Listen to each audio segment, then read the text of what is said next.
नमस्कार दोस्तों, सबका स्वागत है आज की नई वीडियो में। तो हम लोग दोस्तों आज सीडीपी का पार्ट 2 डिस्कस करने जा रहे हैं। पार्ट 1 की दोस्तों जो टॉप 30 क्वेश्चंस थे वो हमने वीडियो डाल दी है। उस वीडियो को देखने के लिए दोस्तों प्लेलिस्ट में आपको जाना पड़ेगा। प्लेलिस्ट में सीडीपी में आपको पार्ट 1 देखना है, फिर पार्ट 2 देखना है अगर, ठीक है। तो दोस्तों आपका जो पूरा सीडीपी का सिलेबस है वो हम एमसीक्यू फॉर्मेट में कंप्लीट कराएंगे। अगर आप लोगों ने ये पूरी सीरीज़ देख ली अच्छे से तो सीडीपी का एक क्वेश्चन नहीं छूटेगा। लास्ट चीज़, अगर आपको दोस्तों ये पीडीएफ सामने डाउनलोड करनी है तो अजय एजुकेशन ऐप जरूर डाउनलोड कर लेना। वहाँ पर दोस्तों सीडीपी, लैंग्वेज, जितना भी दोस्तों आपका सीटेट का पूरा सिलेबस है वहाँ सब नोट्स आपको मिल जाएंगे नोट्स वाले सेक्शन में। तो उसको दोस्तों डाउनलोड करके वहाँ से ले सकते हो, ठीक है।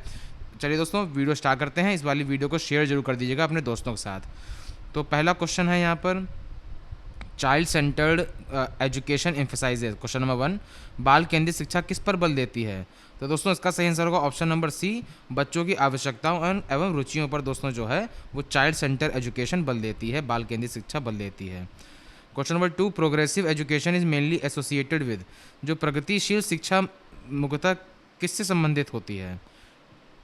तो दोस्तों उसका सही आंसर होगा जॉन डीवी, ठीक है। तो जो प्रोग्रेसिव एजुकेशन का कॉन्सेप्ट है वो जॉन डीवी द्वारा दिया गया था, ठीक है। जॉन डेवी ने अनुभव द्वारा सीखने तथा लोकतांत्रिक शिक्षा पर बल दिया था। क्वेश्चन नंबर 3 है दोस्तों, in a child centred classroom the teacher acts as. बाल केंद्रित कक्षा में शिक्षक की भूमिका क्या होती है? तो दोस्तों बाल केंद्रित कक्षा में शिक्षक की भूमिका एज अ फैसिलिटेटर होती है, ठीक है। वो फैसिलिटेट करता है बच्चों को सिखाने में, ठीक है, उनको लर्न कराने में। द टीचर गाइड्स, शिक्षक ज्ञान थोपने के बजाय बच्चों के सीखने में सहायता और मार्गदर्शन करता है, ठीक है। सहायता, तो सहायता और मार्गदर्शन करना दोस्तों किसको कहेंगे? फैसिलिटेटर को, ठीक है, मार्गदर्शक को। Question number 4, which method reflects progressive education. कौन सी विधि प्रगतिशील शिक्षा को दर्शाती है? तो इसका सही आंसर होगा परियोजना विधि, ठीक है, प्रोजेक्ट मेथड। तो प्रोजेक्ट मेथड है दोस्तों वो प्रोग्रेसिव एजुकेशन को दर्शाता है। क्वेश्चन नंबर 5 है, child centred education gives importance to. बाल केंद्रित शिक्षा किसे महत्व देती है? तो ये दोस्तों महत्व देती है व्यक्तिगत भिन्नताओं को, ठीक है, इंडिविजुअल डिफरेंसेस को। क्वेश्चन नंबर 6 है, learning by doing is the principle of.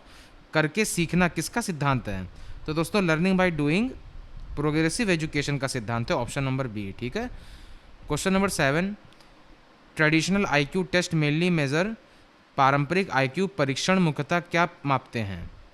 तो दोस्तों पारंपरिक आईक्यू परीक्षण मुख्यतः एकेडमिक एबिलिटीज, शैक्षणिक क्षमताओं को नापते हैं, ठीक है। Question number 8, according to modern educators intelligence is. आधुनिक शिक्षाविदों के अनुसार बुद्धि क्या होती है? तो दोस्तों बुद्धि एक गतिशील एवं विकसित होने योग्य, एक आप कह सकते हैं पर्टिकुलर थिंग होती है, ठीक है।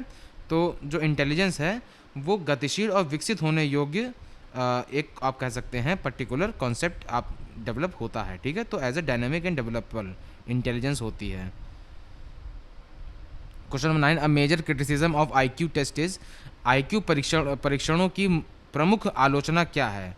तो दोस्तों आईक्यू के जो परीक्षण है उसकी प्रमुख आलोचना यही है कि वो सांस्कृतिक पक्षपात करते हैं, कल्चरल बायस करते हैं। Question number 10, intelligence should be viewed as. बुद्धि को किस रूप में देखा जाना चाहिए? दोस्तों बुद्धि को अनेक क्षमताओं का समूह के रूप में देखा जाना चाहिए, मल्टीपल एबिलिटी के समूह के रूप में देखा जाना चाहिए, ठीक है। Question number 11, which statement reflects the modern view of intelligence. कौन सा कथन बुद्धि के आधुनिक दृष्टिकोण को दर्शाता है? तो दोस्तों इसमें से कौन सा स्टेटमेंट है जो हमारे मॉडर्न व्यू को, आधुनिक दृष्टिकोण को दर्शाता है, बुद्धि के आधुनिक दृष्टिकोण को दर्शाता है? वो है intelligence develops through interaction with environment. जो इंटेलिजेंस है, ठीक है, जो इंटेलिजेंस है वो पर्यावरण के साथ इंटरैक्ट करने से डेवलप विकसित होता है, ठीक है। Question number 12, a teacher should. शिक्षक को क्या करना चाहिए? शिक्षक को डिफरेंट डाइवर्स एबिलिटीज़ मतलब कि विविध क्षमताओं को पहचानना चाहिए, ठीक है, ऐसा करना चाहिए शिक्षक को, ठीक है, option number C. Question number 13 है, the theory of multiple intelligences was proposed by. दोस्तों एक थ्योरी थी मल्टीपल इंटेलिजेंस की, बहु बुद्धि सिद्धांत। तो ये किसने दोस्तों दिया था? तो ये दिया था गार्डनर ने, ऑप्शन नंबर बी, ठीक है। Question number 14, a child good at singing has, गाने में कुशल बच्चे में कौन सी बुद्धि होती है? तो दोस्तों इसका सेंसर होगा, उसके अंदर म्यूजिकल इंटेलिजेंस होती है, संगीतीय बुद्धि होती है, ठीक है। Question number 15, a good athlete shows, एक अच्छा खिलाड़ी किस बुद्धि को दर्शाता है? एक अच्छा खिलाड़ी बॉडीली काइनेस्थेटिक बुद्धि को दर्शाता है, ठीक है। Question number 16, understanding others feeling is, दूसरों की भावनाओं को समझना किस बुद्धि का उदाहरण है? दोस्तों दूसरों की जो भावनाओं को समझता है उसके अंदर इंटरपर्सनल इंटेलिजेंस, ठीक है, इंटरपर्सनल बुद्धि होती है, ठीक है, कि वो दूसरे की भावनाओं को, दूसरों का जो बॉडी लैंग्वेज है उसको समझता है, ठीक है, तो उस बुद्धि को कहते हैं इंटरपर्सनल फीलिंग्स, ठीक है, intelligence. Question number 17, a student who enjoys puzzles has, दोस्तों पहेलियां हल करने में रुचि रखने वाला छात्र किस बुद्धि को दर्शाता है, प्रदर्शन करता है? तो वो दोस्तों करता है यहाँ पर लॉजिकल, क्योंकि लॉजिक वो वहाँ पे लॉजिक यूज़ हो रहा है ना पजल में, तो उसमें क्या होगा, लॉजिकल मैथमेटिकल उसके पास इंटेलिजेंस को दर्शा रहा है। इसमें क्या था, जो दूसरों की फीलिंग को समझ रहा है वो इंटरपर्सनल बुद्धि को दर्शा रहा है। अगर एक गुड एथलीट है तो वो बॉडीली, ठीक है, फिजिकल मतलब रिलेटेड जो है बुद्धि को दर्शा रहा है। तो दोस्तों जैसा किसी पर्टिकुलर बच्चे का एक तरीके से उसका इंटरेस्ट होगा तो उस हिसाब से ही उसकी बुद्धि इंटेलिजेंस भी होगी, ठीक है। Self awareness, question number 18, self awareness is related to, आत्म जागरूकता किस बुद्धि से संबंधित है? तो आत्म जागरूकता इंट्रापर्सनल बुद्धि से संबंधित है, ठीक है, इंट्रापर्सनल इंटेलिजेंस से संबंधित है, ठीक है। सेल्फ अवेयरनेस, इसमें किसी दूसरे की बात नहीं की जा रही है, हम दूसरे को नहीं समझ रहे हैं, हम अपने बारे में ही, अपनी जो चीज़ें हैं उनके बारे में समझ रहे हैं, तो ये इंट्रा हो गया। अगर दूसरों की चीज़ों को समझ रहे थे तो वो इंटर होता, ठीक है, ये ध्यान रखना दोस्तों। Question 19, according to Vygotsky, language plays crucial role in, जो लैंग्वेज होती है वो किस चीज़ में क्रूशियल रोल, मतलब कि महत्वपूर्ण भूमिका निभाती है वाइगॉट्स्की के अनुसार? तो वो है दोस्तों कॉग्निटिव डेवलपमेंट में, मतलब संज्ञानात्मक विकास में जो है वो रोल प्ले करती है कौन, language. Question 20, private speech helps children, तो प्राइवेट स्पीच दोस्तों जो होती है वो चिल्ड्रन को हेल्प करती है रेगुलेट थिंकिंग एंड एक्शंस, तो अपने थिंकिंग को, अपने सोचने के तरीके को और उनके अपने एक्शंस को रेगुलेट करने में जो है प्राइवेट स्पीच बच्चों में हेल्प करती है। क्वेश्चन नंबर 21, लैंग्वेजेस, लैंग्वेज क्या है दोस्तों? लैंग्वेज एक सोचने का एक टूल है, ठीक है, option number B. Question number 22, according to Vygotsky के अनुसार, option A, thought and language develop separately forever, language influences thought, language is unimportant, thinking develop without language. तो दोस्तों का सबसे सही आंसर होगा अकॉर्डिंग टू वाइगॉट्स्की ने कहा था लैंग्वेज जो होता है वो हमारे सोचने के तरीके को भी इन्फ्लुएंस करता है, ठीक है, हम लोग की जो थॉट्स होते हैं उनको इन्फ्लुएंस करता है, ठीक है, लैंग्वेज जो होती है, ठीक है। Question 23, children use language to, children बच्चे लैंग्वेज का यूज़ क्यों करते हैं, भाषा का उपयोग क्यों करते हैं? तो वो उपयोग करते हैं दोस्तों अपने आइडियाज़ को ऑर्गेनाइज करने के लिए, अपने प्रॉब्लम्स को सॉल्व करने के लिए और दूसरों से बातचीत कम्युनिकेट करने के लिए। तो ऑप्शन नंबर डी, तीनों के लिए ही करते हैं। Question 24, which factor greatly influences language development, कौन सा फैक्टर है दोस्तों जो लैंग्वेज के, भाषा के विकास को इन्फ्लुएंस करता है? तो वो है सोशल इंटरेक्शन, हम लोग दूसरों से जो समाज से आप बातचीत वगैरह करते हैं या जो हमारी सोसाइटी होती है उसके साथ जो हमारा इंटरेक्शन होता है वो हमारे भाषा को भी इन्फ्लुएंस करता है। Question 25, gender refers to, gender का संबंध किससे है? जेंडर का संबंध है सोशली कंस्ट्रक्टेड रूल्स।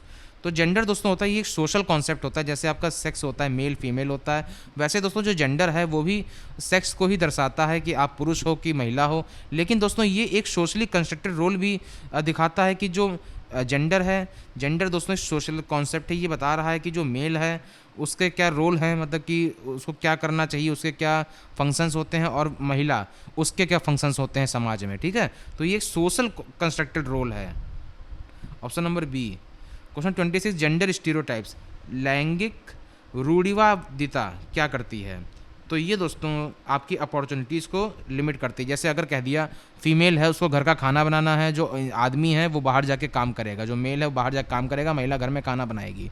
अब ये महिला को आज़ादी को, उनकी फ्रीडम को ये लिमिट कर रहा है, उनकी अपॉर्चुनिटीज़ को बढ़ने में लिमिट कर रहा है, क्योंकि उनका जो रोल है बस घर तक ही सीमित है। तो दोस्तों जो जेंडर स्टीरियोटाइप्स होते हैं वो अपॉर्चुनिटीज़ को लिमिट करते हैं। Option number B. क्वेश्चन 27 है जेंडर सेंसिटिव टीचर, लैंगिक संवेदनशील शिक्षक कौन होता है दोस्तों? वो होता है जो लड़का और लड़की दोनों को एक समान मतलब कि ट्रीट करता है। तो ऑप्शन नंबर ए।